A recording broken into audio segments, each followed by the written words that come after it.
Welcome back, everyone, to the Gather Poets podcast. I have a very special guest with me today. Some of you might recognize Mary. Welcome, Mary. How are you feeling? Do you want to just give us a little intro to who you are as a poet, who you are as a person, and how you're feeling tonight, all that good stuff?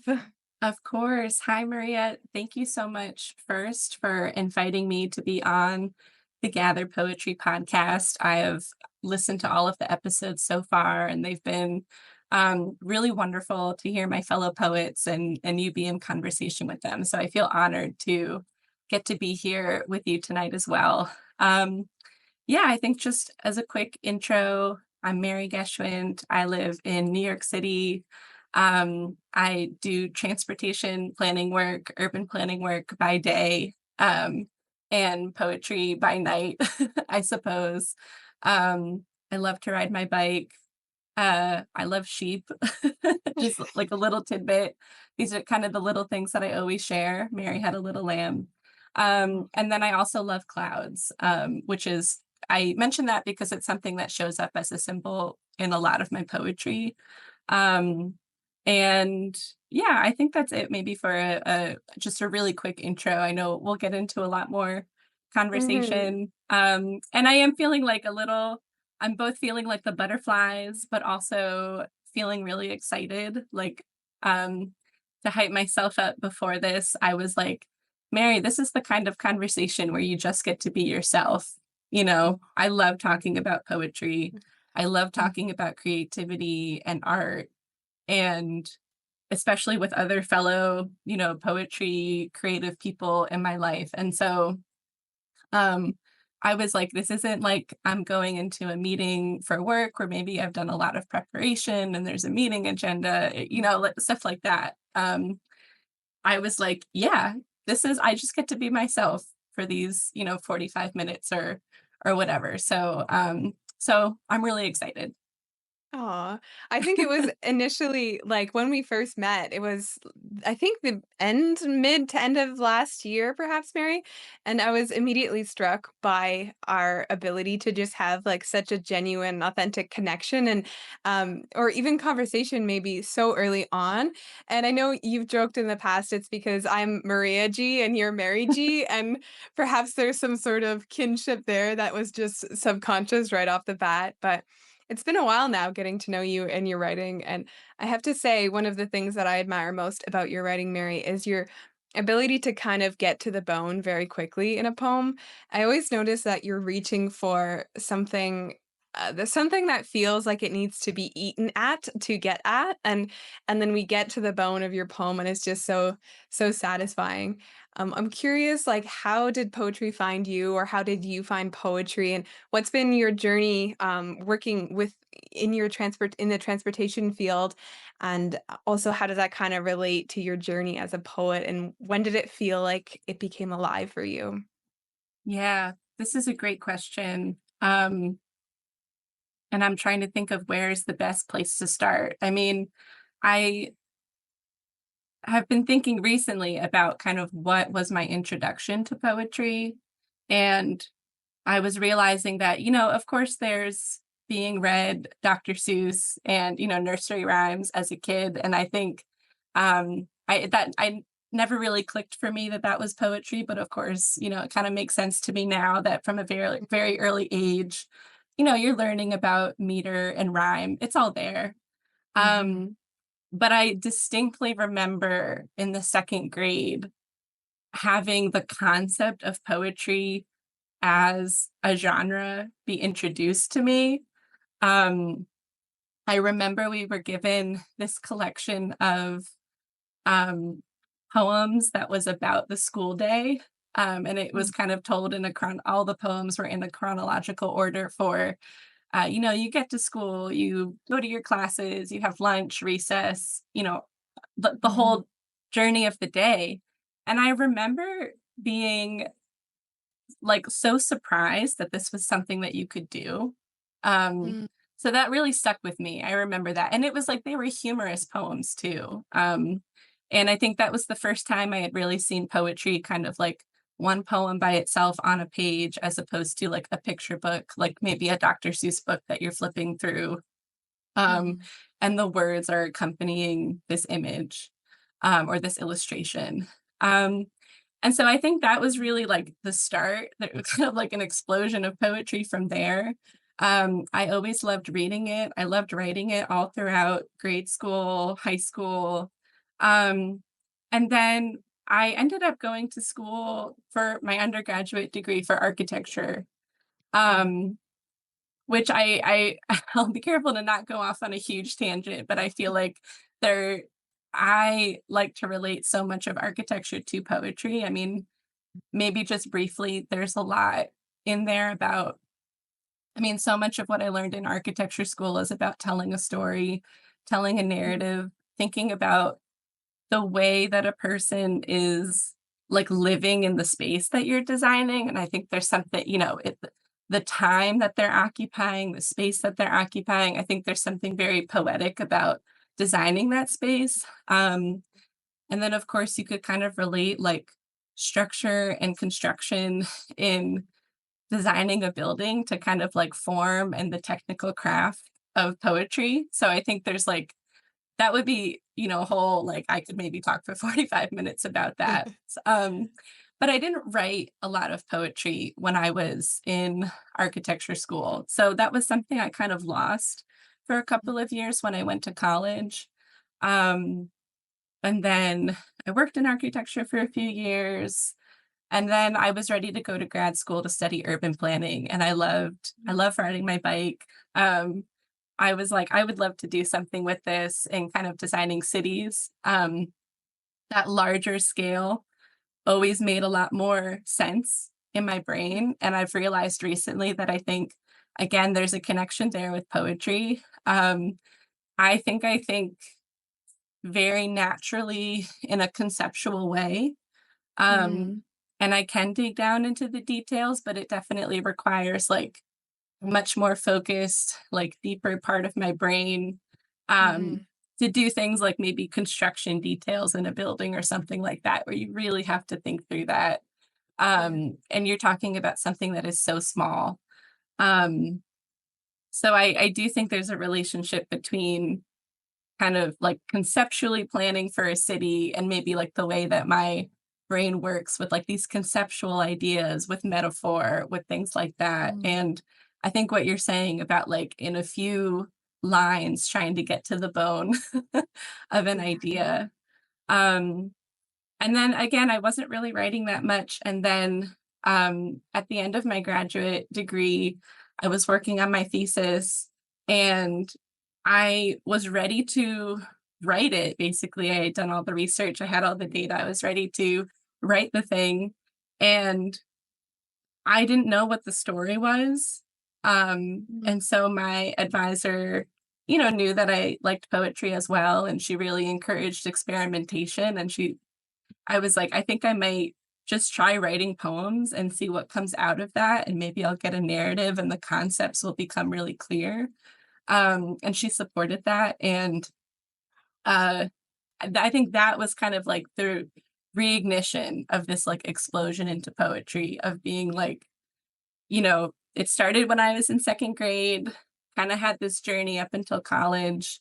It was always kind of lingering there in the background, which I think is what I'm getting at about recognizing the way in which like my brain kind of operates. Um, and like ever since then, ever since grad school, I've realized that, this is a really big part of who I am. I don't want to forget about it. I really want to dive back into it. So that's been really lovely in the last couple of years to kind of um, remember that there is this piece of myself that, she can still be part of me. The poet in me has been there the whole time and she's back.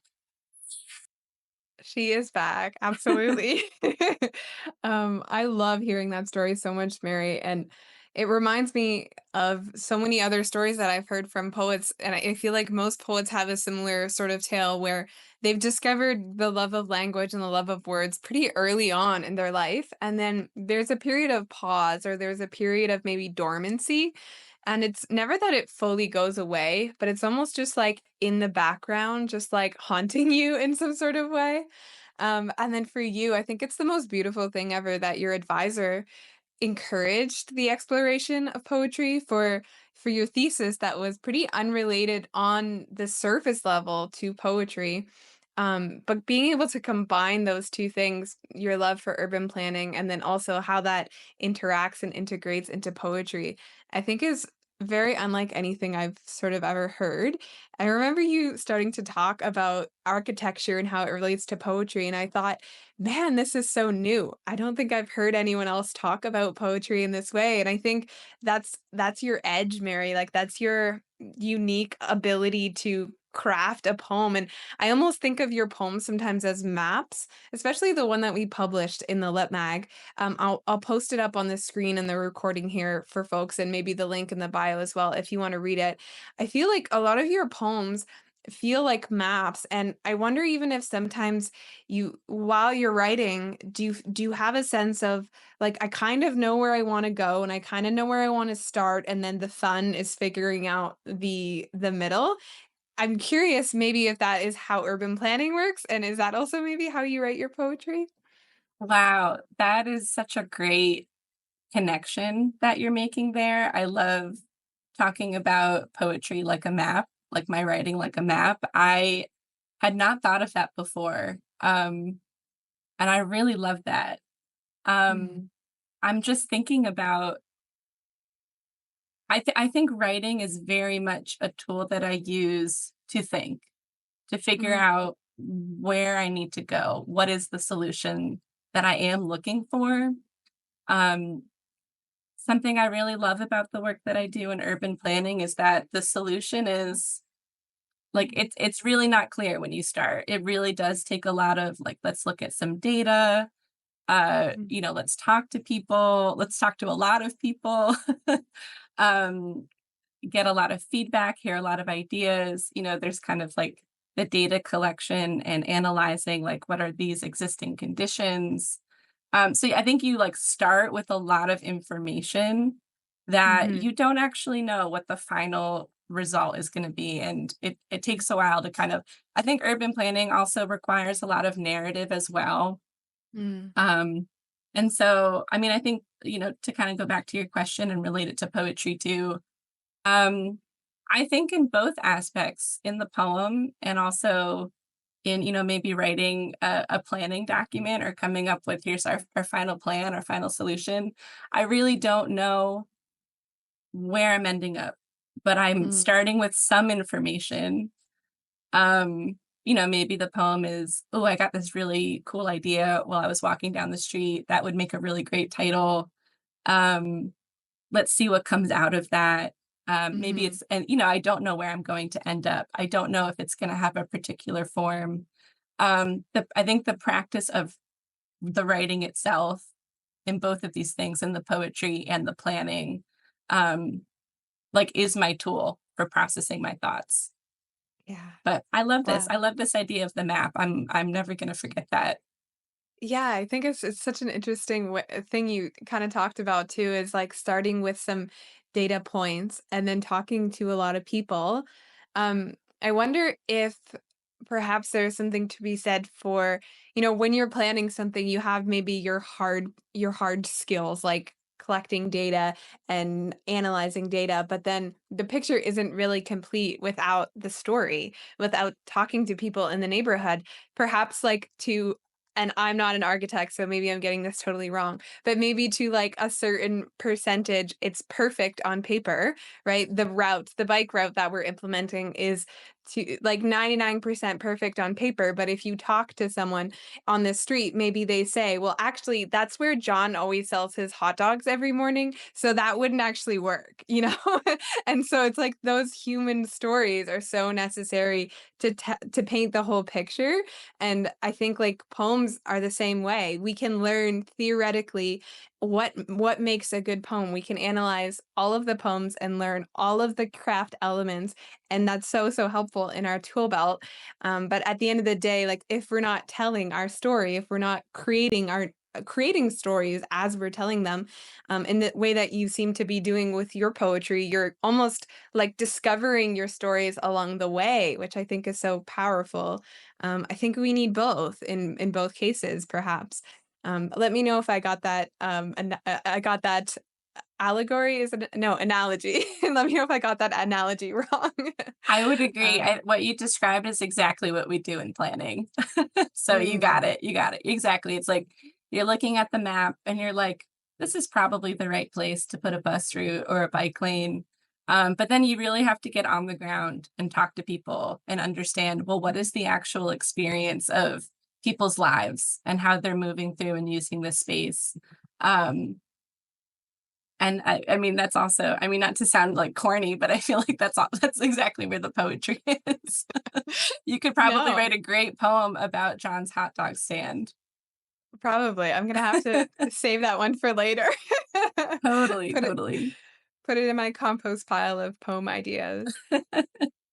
Recently I've been loving this idea that poetry kind of morphs us into the people that we are, and it inevitably leaves us changed.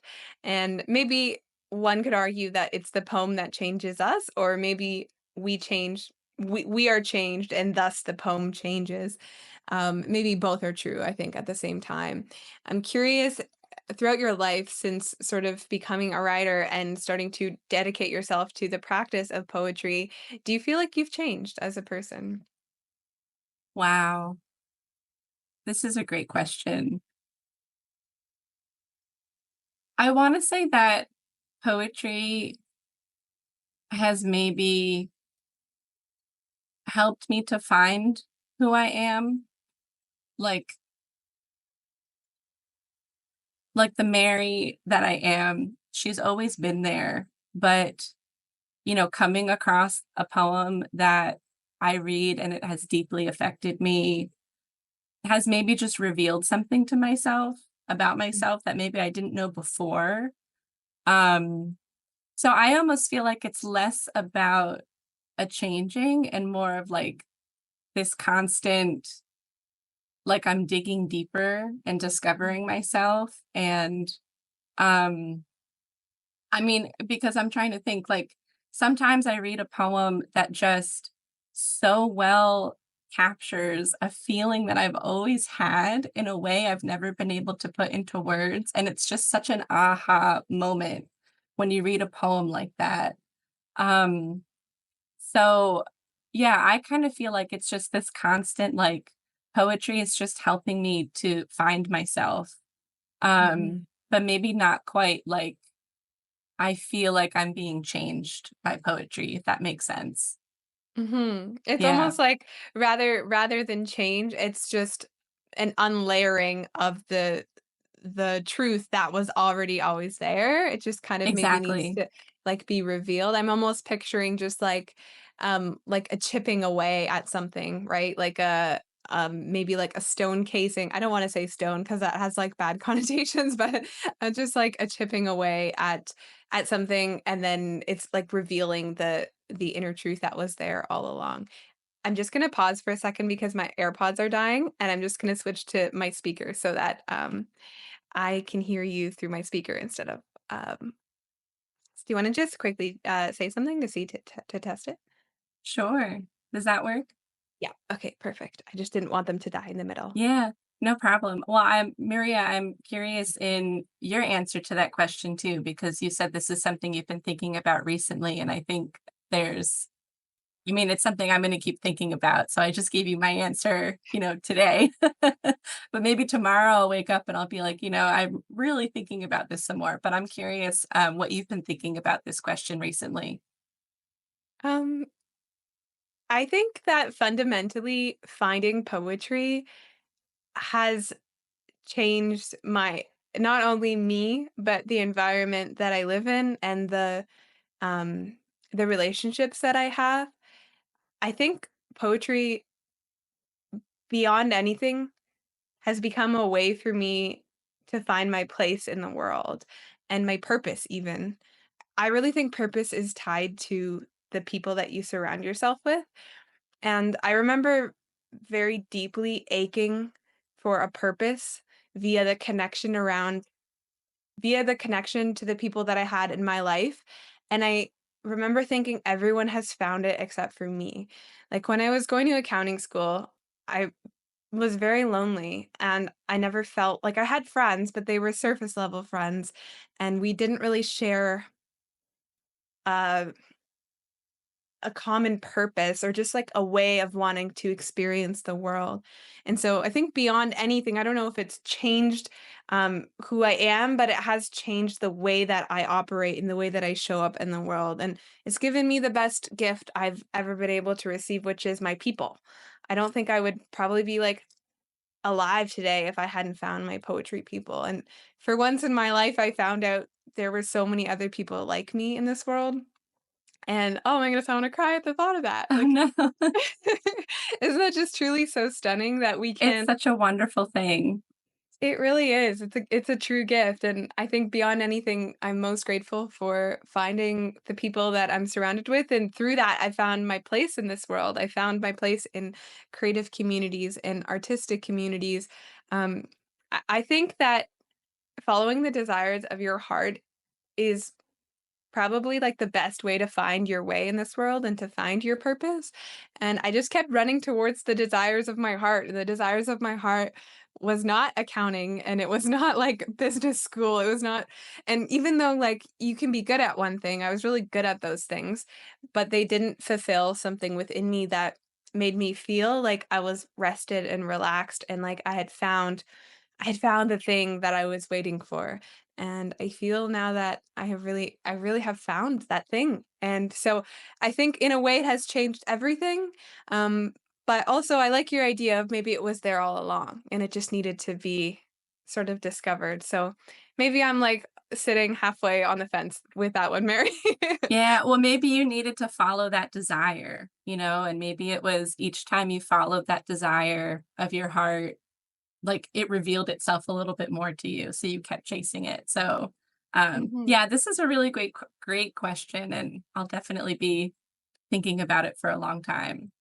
Yeah, I really hope other, folks that are listening perhaps as well, just think about it, and I think it's, like, a great conversation, topic to ask your friends, ask your family, even if it's not poetry related, what are the ways that the things in your life are showing up that are changing you as a person or revealing parts of yourself that you didn't know were kind of there before, and I think that's all we can do is run towards a deeper knowing of who we are. Um, Mary, Totally. I am really excited to ask you this question. I ask it to everyone. I think I asked it to you in our interview that I posted, but I want to ask you on the podcast as well. And maybe it'll be a bit of a repetition, but I'm okay with that.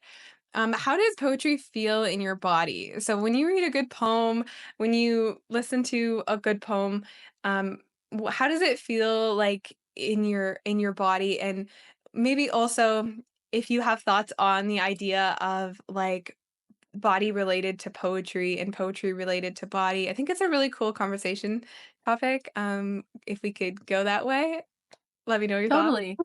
Yeah, I mean, I think I'm thinking about some of my favorite poems, um, one of which I'll actually mentioned, I'll mention was an inspiration for my poem, "The Nostalgia of the Infinite," and I wanna make sure I'm clear about this on the record that, you know, I think in the excitement of that poem being published, I kind of forgot some of where it came from, and I was actually reading my notes recently in my notebook about kind of like my intentions for writing that poem, and it was really inspired, or I took a lot of inspiration from a poem by the poet Jennifer Gratz, called "The Conversion of Paul," and it's from her collection Still Falling.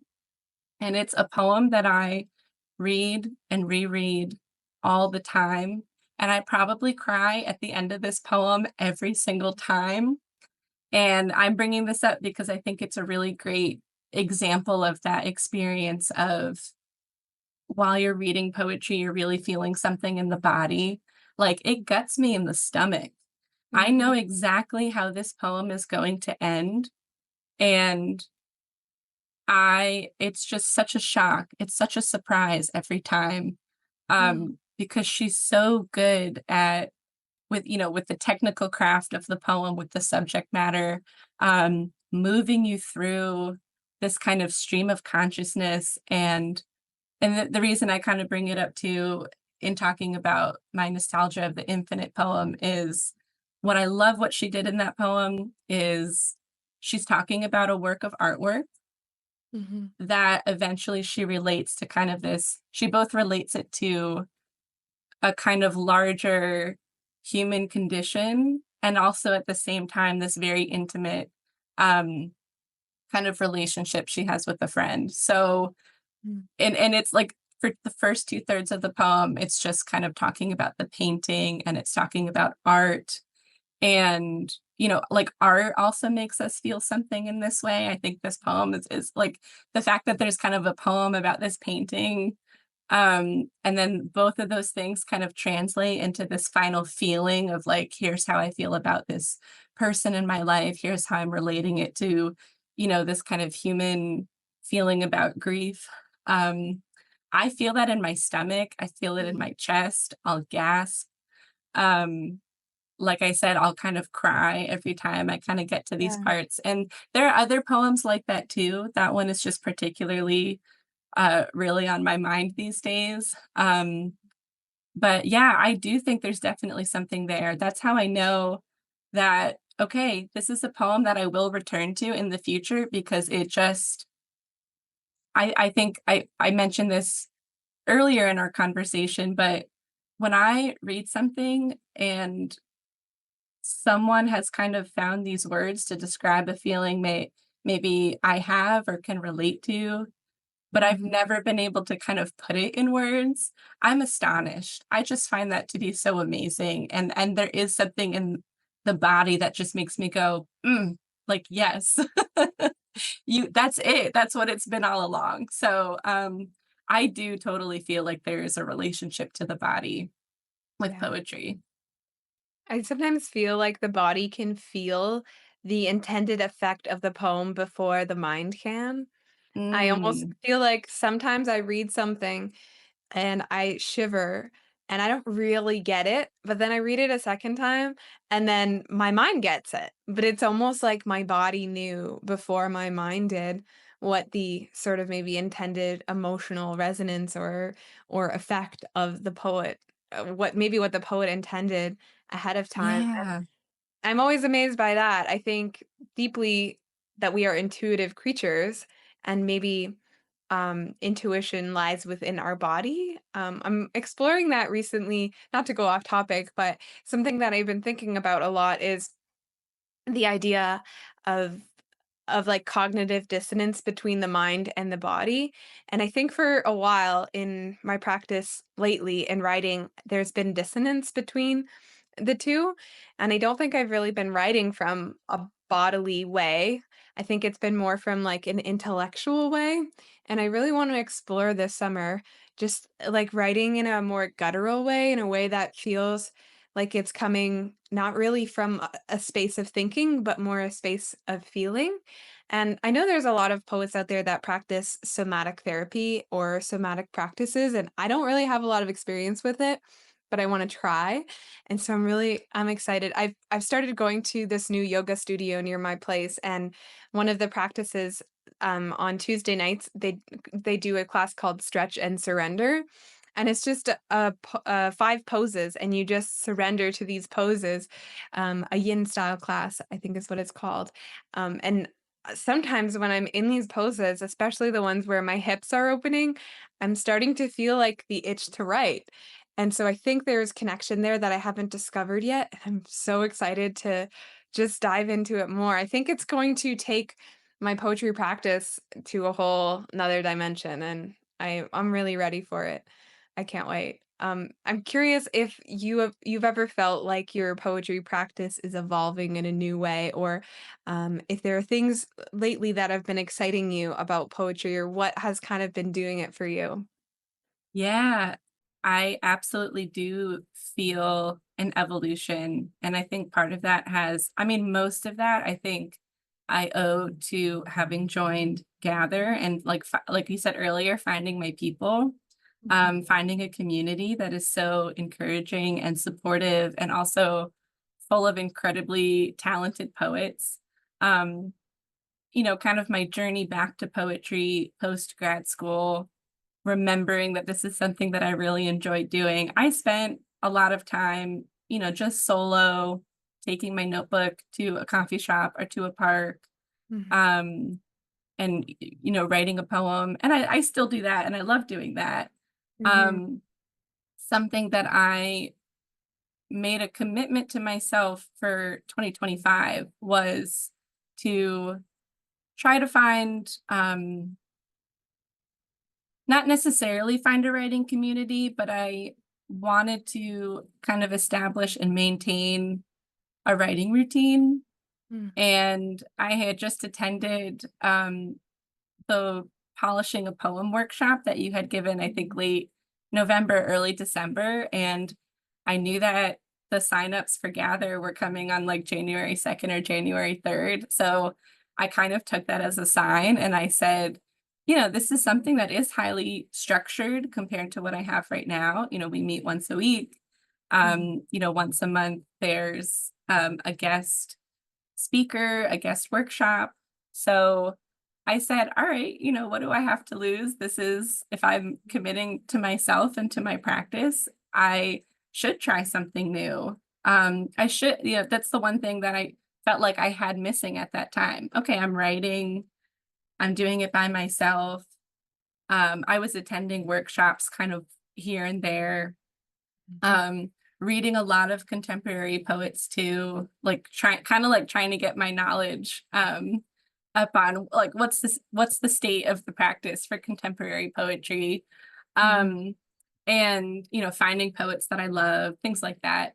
And so much has happened since I joined Gather in January. And we're only 6 months into Mm. 2025. Like I've evolved in ways like kind of at first what I was looking for, which is like, okay, yes, there's a very clear routine here because now I have a prompt to work with at the beginning of every week and I can spend some time and then I can get feedback and then I Mm. can give other people feedback and I can learn how feedback works. Um, and also, of course, having my poem published in Gather earlier this year was like that happened. I think you had reached out to me in February and then it was published in April. So in February, I had this moment of like, okay, should I stop now? I set out what, um, my intention for the year was not to have a poem published. It was to kind of Mhm. like I said, make that promise to myself to establish and maintain a writing routine, whatever that looked like. Mhm. So I was kind of like, okay, we've kind of gotten further than I anticipated. So maybe I should just stop now. And a funny thing happened after that, which was I like really kind of was experiencing like um, writer's block. Mm. But then, and I interrogated that a lot. I was Mm. like, certain I feel like this is a trap that I could fall into. This kind of feeling of like I was trying to write poems that were in the style of Nostalgia of the Infinite, but like they weren't that poem. So why was I trying to kind of replicate it? I was kind of like learning how to let's let that poem be that poem. And the Mm. next poem doesn't have to be that poem. And that's a good thing. And I was learning to rest, like Mm. rest my creativity, rest my poetry, recognize that as, that maybe I was starting to recognize it in myself that if I'm talking about creating and establishing and maintaining a writing routine, like I guess I don't really mean that in the sense of on a daily basis. Am I writing every day and is it always at this exact time? It's kind of like throughout the year. So far, I've learned that I'm very productive. My creativity is very productive in the winter Mm. and maybe less so, I think, in the spring and summer, which kind of makes sense. If like I've kind of been using this time to analyze like what's going on in other parts of my life. And it's kind of like my work life and my social life are on the quieter side, maybe January and February. And then, the sun comes out, the weather gets warmer, Yeah. and I'm spending time with friends in the park instead of sitting at home writing poems. So Mhm. which is good. Like all of these things are good. Um, so I was learning that, yeah, like maybe the scale of my routine is maybe more based on the unit of the year. Mm. And I kind of then know here are the times that are good times for me to maybe find inspiration or be writing poetry. Maybe this is a good time to be editing, like, it's spring, Mhm. summer for me. And, learning to not be hard on myself if I'm not producing something. Yeah. Um, and then finally, I learned when I wasn't producing a lot these last couple of months, I learned that, well, I'm part of a community now. So if I'm not producing something, that doesn't mean I should just you know, turn my back on the community, so to speak. Like I still have a role to play. I'm still a participant. Now I kind of got over this feeling of self-pity and I was like, "Hey Mary, you should be reading other people's poems and giving them feedback. Like nothing precludes you from doing that just because you aren't sharing a poem and asking for feedback." And so I really leaned into that too once I had Mhm. that realization. Um and I got so much joy out of doing that. Like, I started to look forward to, um, like, maybe in the morning or on my lunch break, like, logging into our portal and seeing like, "Oh, is there are there 1 or 2 new poems? I'm excited Mhm. to read these." So, like, I think just those 6 months that I'm describing is so much more evolution than I've had maybe in the last 3 years since I started writing again, and I think that's good. Like, I think I needed a little Mhm. bit of a warm up to For sure. remember what I loved, remember why I loved it, to kinda, like, practice, have some fun, Yeah. and now I'm like, yeah, in the last 6 months, it's like, again, another poetry explosion. Oh, I just love hearing you talk about the evolution, Mary, because it seems to me like all of it is rooted in compassion. And I think that's such a beautiful way to think about a writing routine or a writing habit or a writing life is like in those ebbs and those flows, like to have having compassion for oneself and also compassion for like other members in the community. I remember Mary you so openly sharing about feeling like you were in an ebb. And I remember feeling like I now had the permission to also tell you that I was feeling like I was in an ebb. And I think we had a little shared moment there.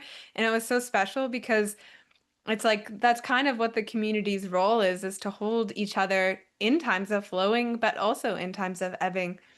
And the way that you show up for the poets in our community is so noticed and it's so treasured, Mary. You have such a gift for sharing yourself in such an honest and like authentic way. And I like the idea of viewing our writing routine in the scale of a year. I think that's so revolutionary. Instead of writing a poem every day, even thinking about it from a month, I think is sometimes too um, micro is the word I'm looking for, not macro. I was thinking of micro and macroeconomics, and that's always how I remember which one is small and which one is big. Um, anyways, I'm giving away my business school here. But I I love the idea of just having more of like a larger scale and noticing what seasons I was talking about this with Hannah on the podcast yesterday, actually. She was talking about how cyclical creative nature is and creative routine is sometimes, especially for women. I think we're cyclical human beings. We operate in cycles, our monthly cycle and then our yearly cycle. And even sometimes women talk about their decades, right? Like in their 30s, in their 40s. It's like we go through these different cycles. And I think the same applies to our creative life. And the first time I think is really hard. The first time when you lose it for a second, you're like, is it ever going to come back? Am I ever going to write another great poem? But then trust is built when you realize, oh, I can come back. I can write another great poem. It might not be the poem that I wrote last time. Like Nostalgia of the Infinite is phenomenal. And but that deserves its own spot, right? It doesn't it can shine. You can have another wonderful poem in its own unique way. I long time ago wrote a bathtub poem. I climb into my bathtub the same way I fell in love with you. And I tried everything I could to replicate that poem and it never worked. that poem was meant to be that poem. It was not meant to be 3 other versions of the same poem, you know? So Yeah. one can try, but I think the poems know better than we know sometimes. Totally. I've been also thinking of my poems lately as like I've been personifying them as like they're each own like little unique beings. And that sometimes you just have to like let them be, do their own thing. Mhm. Sometimes they need you to hold their hand, and edit them and work on them. So I've been thinking about that too, as like maybe the poems, they have lives of their own. And so me trying to force like a rigid routine or like how I want my life to be on them is like that, that's where you have friction and maybe it's not working. That's kind of like a new analogy I've been thinking of. So it's like it helps. It's kind of like maybe I should leave my poems alone and let them rest for a minute. And I can get some rest too. Yeah, they're like their own little goblins and like who knows. Right. I'm just imagining like little pink and yellow and green and little goblins like and they're like haunting you at night sometimes, but then when you actually want to like find them in the morning, they're gone, you know. And then sometimes you're on a walk in the park and they come right up to you, Mhm. like that's where you find them. Mhm. Um, I've been thinking too a lot lately about like just one more thing that I've learned in terms of this evolution of my poetry and thinking about my creative practice is I've also been thinking about the ebbs and flows as maybe like active versus passive creativity in the sense Mhm. that like definitely during the periods when I'm producing, I'm like I feel very actively creative, like that part of my brain can just kind of, go on autopilot maybe.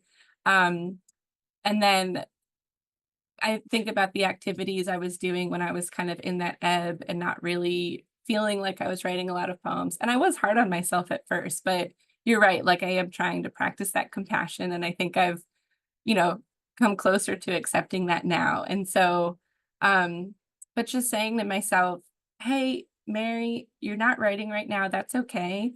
But you can do all of these other things that you never know what's going to come out of them or what's going to inspire you. You can, show up for Gather, show up for your fellow poets, read a book of poems by a poet you've never known their work before.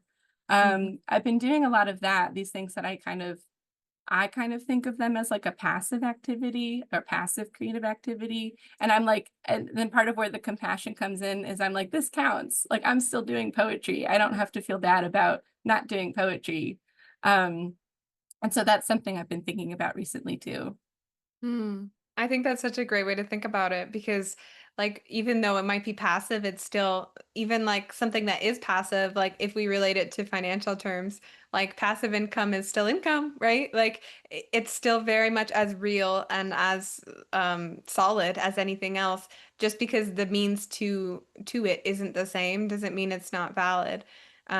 And I like to think those things are marinating and percolating within us because our life, what we write about when we're in the flow, is usually years and years and years of stuff that has been building up within us. So maybe we just need to build up our reservoir again, right? Like we just need more Absolutely. like more creative inputs, more picnics in the park, more dates, more fights with our friends. I don't know, maybe I shouldn't encourage that. But No, I mean, um well, yeah, maybe not, maybe not encouraging the fights, but I think you're right just about like when I think about the nostalgia of the infinite poem, which I do think was kind of the peak of my, you know, kind of creative productivity this winter, mhm, um, it contains a decade's worth of my own experience. mhm, And all the way up until the day before when I read that poem, The Conversion of Paul by Jennifer Gratz, and I got inspired about how could I use a work of art to kind of, relate to uh, this really human emotion or this intimate feeling that I have. Um, so you're right. That and then it just flowed. Like that was mhm. just such a wild experience for me. I only wrote two drafts. Wow. And I think it was the kind of feeling of, yeah, in my body, I was like, I know this is done. I actually read it to my partner and I was tearing up. by the end of it. And then I was kind of like, and this isn't like, I'm not trying to like brag about my own poem or anything, but I think just relating to that feeling of being in the body, like I felt that way with my own poem. Mhm. And again, it was based on like, 10 years of experience of like my personal experience and then like leading up to this kind of creative peak. It's like, yeah, now I'm gonna do a bunch of other kind of passive creative things and just wait for them. Of course, I'll practice writing still and I'll keep Mhm. writing, but um, I feel confident that that kind of feeling in that moment will come again. And it's okay for that to be cyclical. I like thinking about that as cyclical. Mhm. It's almost like, when you were a child and the feeling of having a crush on somebody would happen very not very often, or for me anyways, it didn't. But when it did, it was like all encompassing and it was almost like I remember being maybe in grade 9 and this was before I had my first boyfriend, but there was this boy in band class and he was new and on his first day he came into band class. I played the alto saxophone in high school and, he walked in and I just had this, like, rush over me, like, this is the crush, this is the one that I want this is the man that I wanna be with, and it just hit me, and then we never actually ended up dating and it fizzled out, but those moments sort of happen very rarely for me growing up, even still to this day, maybe that's happened for me 5 times in my life, maybe 4 if I'm being very stingy, but I never really doubted that it would happen again. I just knew that it would at some point, and maybe there can be excitement and yearning and almost like joy just awaiting the next one to come. The same way maybe we await a lover when they're away from us, right? We get excited and there's something to be said for like absence makes the heart grow fonder, and maybe there's a certain excitement we can drum up within ourselves to have that experience again. Right. Like it's so exciting to think about the poem that you're one day going to write and you don't Mhm. know what it is yet. Like it's so exciting. Ah! I want to get there.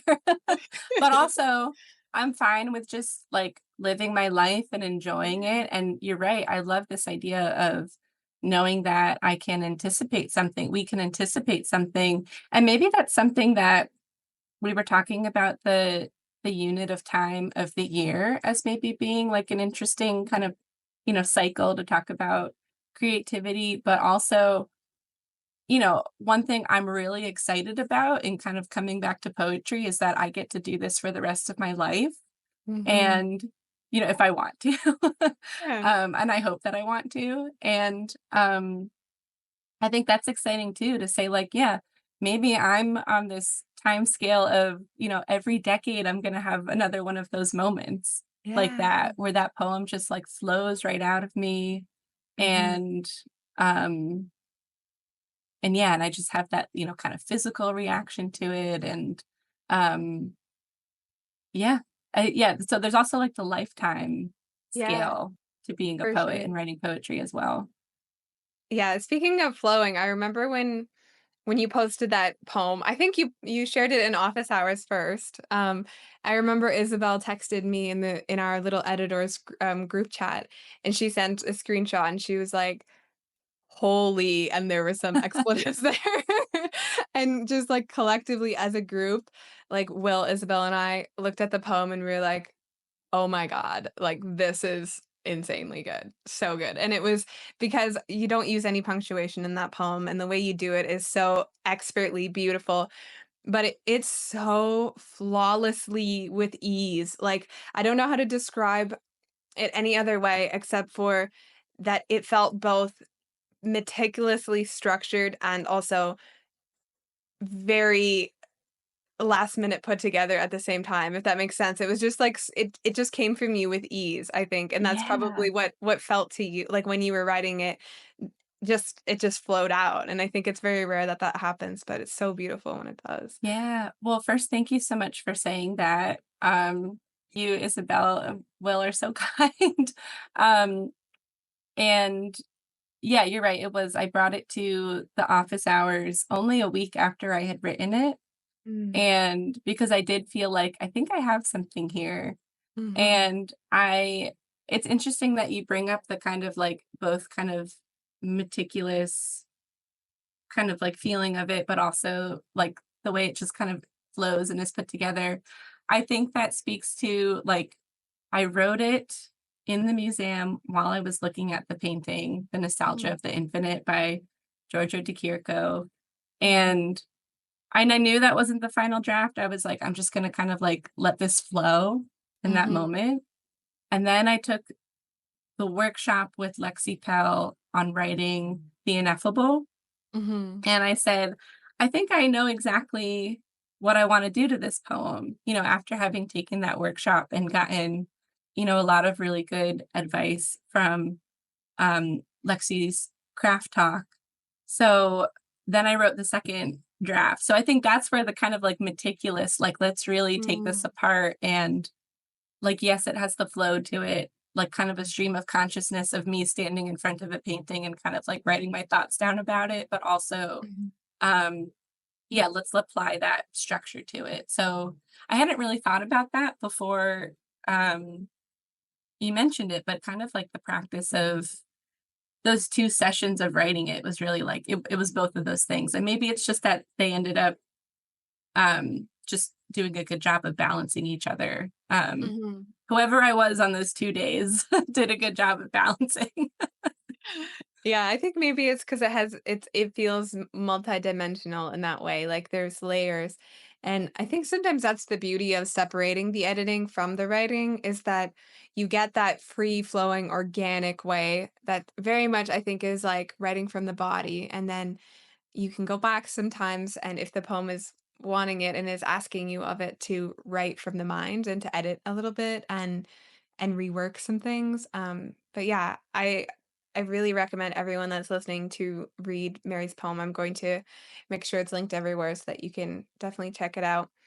When we published her poem, we were not yet doing the podcast, so we're playing a little bit of catch up here. But I want to make sure everyone has that context to read The Nostalgia of the Infinite, because it was one of my favorite poems that we published this year, like by far, for sure. It was just truly one of those poems where you think, like, it will stay with me for a very, very long time, Mary. And I Thank you, just wanna Maria. thank you for being open to receiving from the universe, like, that creative energy and letting it flow through you. I think it's such a gift to share that with the world, and you do it so beautifully. So thank you, Mary. Thank you so much, Maria. You're so sweet. Oh, I've really loved chatting with you. I think we'll probably wrap up. Is there anything else that you have been thinking about or that's on your mind, Mary, that you wanted to chat about before we wrap up?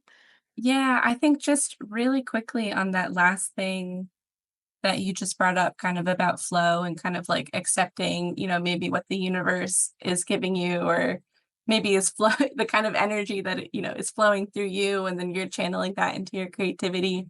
Something I've been thinking about recently too. I feel like I've had a lot of time to kind of like think about my creativity, while it's kind of been in this maybe more passive part of its cycle. Um, is like I've been thinking a lot about manifestation and which is something that I really didn't know a lot about. Long story, I like accidentally showed up to a manifestation class a few months ago thinking that it was a yoga class, but Oh, no. I get it ended up being really interesting. But I didn't know what manifestation was before that class, but maybe it's a good thing that I learned because it's something I'm thinking about now. And I'm Mhm, just thinking about like the things that you were putting your attention on as just being something like that's what you were saying in the beginning about following the desires of your heart. I feel like mhm, that's a very similar thing. Like that's also kind of that energy from the universe or like, manifesting, I want to be a poet or I want to write poetry or here's what I want to do with my creativity. Um, and I feel like that is I've also been reflecting on that in the last 6 months when we talk about, what I'm seeing in my own personal evolution as a poet is that's where I just decided to place the attention mhm, and like now now it's all happening. So I mhm. guess that's just something I've been, thinking about too is, you're talking about following the desires of the heart. I definitely think that there's some real truth to that. Mm. I love the way you frame it as it's where you direct your attention, because it seems, almost like less burdensome that way, right? Or, like, less hard.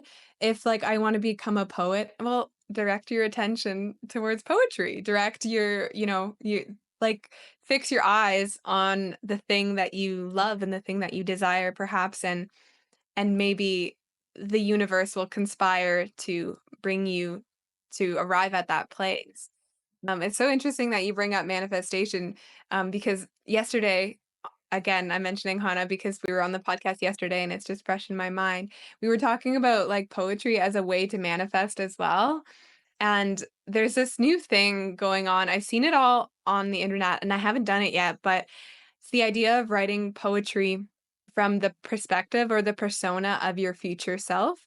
So Mm. instead of writing about your past, which I think is, wonderful and has its place, it's like a specific kind of poetry that doesn't really focus on using poetry as a way to process the past, but more as a way to imagine the future. And we were kind of talking about how that's pretty revolutionary, and the idea that maybe poetry could be an avenue for like the world that we want to live in and the person that we want to become in the world. And yeah, I don't know. Have you ever tried that, or what do you think about that? I'm so curious. I want to Yeah, try it. that's interesting. I have kind of been, like, journaling in that kind of perspective recently, like, using, like, "I will" instead of, like, "I want to be this one day, blah, blah, blah." So I think someone in Gather or someone in our poetry, online universe, I think posted something about this recently. So I think, the conversation that you were saying you were having with Hannah yesterday is, like, we may all be kind of thinking about the same thing, or maybe saw the same thing a few weeks ago. And I have been thinking about that in terms of like when I talk about my life and the person who I want to be, Mhm, and the kinds of things that I would, love to accomplish one day. I've turned my own kind of like internal dialogue to be more of like an I will or an I am instead mhm. of a, well, it would be nice if maybe I could be more like this or do something like that. Yeah. Um, and I think you said something before about kind of writing poetry, kind of that's more about the future, which is so interesting. And the first thought I had was like, it feels like casting a spell. Um, Yes. Yeah, like absolutely. you're saying like, and that's part of that. Like, yeah, you're creating that intention. You're saying like, this is Mhm, the life that I want to have, that I will have. mhm, Um, and it's almost like maybe to bring it back to my own process of like I use writing in order to just process a lot of my own thoughts, whether I'm doing poetry or whether I'm doing urban planning. mhm, The first thing I do is I kind of write down like, yeah, I don't know the solution, but I know like I want to get to here. Like mhm, like I will have a solution, or, I will write a poem about this. And of course, I know we know with poems, like sometimes you set out thinking you're going to write one thing and then it turns into something completely different, which for is sure. like always so wonderful. Um, so I think there is something to that about just like starting with the intention of saying, I Mhm. will do that, do this. Um, Yeah. and that's really exciting. I'm Mm, excited about that shift. mhm. Yeah, I'm gonna look into that more. That sounds cool. Yeah, I need to find the original, like, maybe it was an article or maybe it was a TikTok or something that I saw out there somewhere, but I feel like I need to revisit the idea. It's just been percolating in my mind, and I've been asking other poets what their thoughts are on it because I think it's unique. I'm also reading The Courage to Be Disliked right now, and I'm not sure if you've heard of the book, Mary, but it's about this, train of psychology or philosophy. It's kind of like a mixture of psychology and philosophy, that's called Adlerian, I think, Okay. and it's by this man, called Alfred Adler, and he was one of the bigger psychologists alongside Jung and Freud, and his train of psychology, never really gained, like, popularity or fame the way that Jung's and Freud's did. But the idea is it's a future-focused psychology, so instead of looking at how our past kind of determines our future, which people call determinism, Alfred argues that we should instead be focusing on how to produce like a future that we sort of want to live in. And it's very Mm, interesting. I haven't gotten far enough yet to like speak on it intelligently, but I'm just this idea of something based in the future has been coming into my universe so much lately that I think there's something there to explore and to touch on and yeah. I'm accumulate. glad that you shared that. I'm definitely going to look up that book.